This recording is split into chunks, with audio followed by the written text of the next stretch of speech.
ìgbà tí mo ti ń wá scholarship yẹn tipẹ́tipẹ́ tọ́lọ́run sáà kádàrá kó yọjú, ẹnìkan nínú àwọn aṣíwájú wa Alhaji Abdulrozak Ìlá, àwọn bá ọlídé wá sí Nàìjíríà ni mo kàn dé pàdé wọn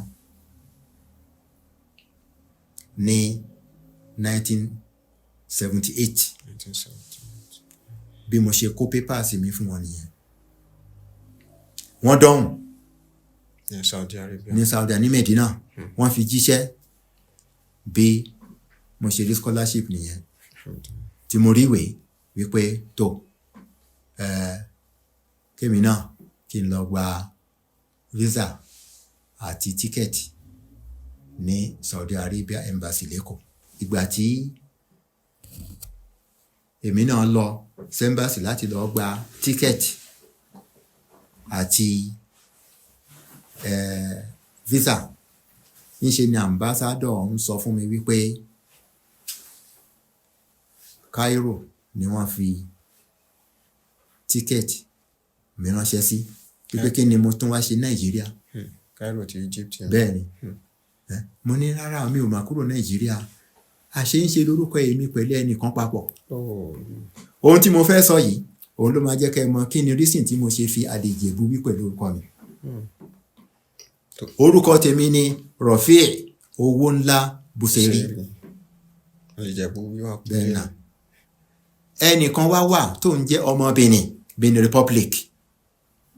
Orúkọ tiẹ̀ ni Ràfíì Ọlá Bùsẹ̀rí. Lárúbáwá ò mọ ìyàtọ̀ láàrin ọlá àti owó ńlá.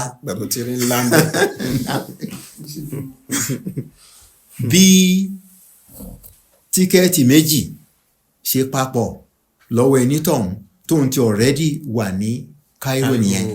Ẹ dẹ̀ mọ̀ wípé ọ̀pọ̀lọpọ̀ àwọn Nigerians tí wọ́n lọ sí Misra láti lọ kẹ́kọ̀ọ́, wọ́n máa ń try kan cross sí Saudi Arabia, torí wípé Misra tí wọ́n lọ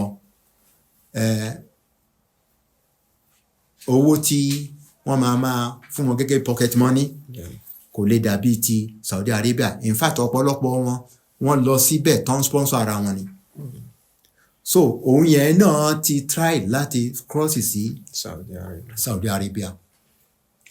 Bí scholarship mi ṣe papọ̀ lọ́wọ́ ènìyàn wárí, bí dààmú ṣe bẹ́ mi bí nìyẹn ní Nàìjíríà, torí wípé kémi fúnra mi tó mọ̀ wípé mo ní scholarship, àwọn èèyàn ti mọ̀.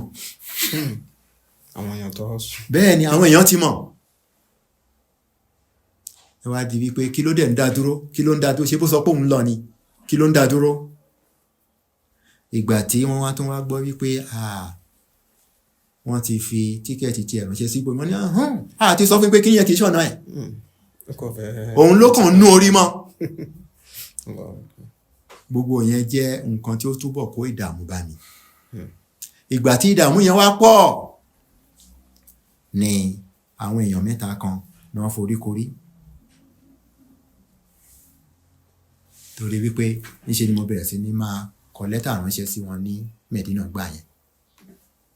Náà wá sọ pé ẹni tí ò tí ì débí tó fẹ́ wá kẹ́kọ̀ọ́ ló ń lè máa kọ lẹ́tà bil-lughatil arabiyyatil fusha báyìí. Tàdé gbọ́yé. Ó jẹ́ kí wọ́n ti mọ̀ mí síwájú kí n tó dọ̀hùn.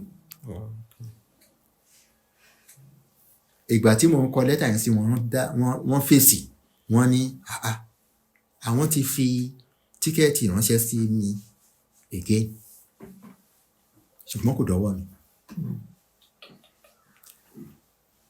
Bàbá mi Ọlọ́run ní ṣòwò, ìyá mi Alhaja Saratu, àbúrò ìyá mi Alhaja Bintu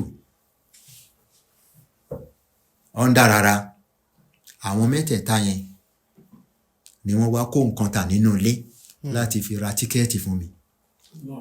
Ní èlò ni ara tíkẹ́ẹ̀tì ní ìgbà náà? 260 naira. 260 naira. 260 naira. Ṣùgbọ́n kí wọ́n tó lè rí àwọn làágùn. Bẹ́ẹ̀ ni wọ́n kó nǹkan tà nínú ilé ní àwọn mẹ́tẹ̀ẹ̀ta kí wọ́n tó lè rí owó tíkẹ́ẹ̀tì yẹn san fún mi. Bí èmi náà ṣe travel nìyẹn o. Alhamdulillah.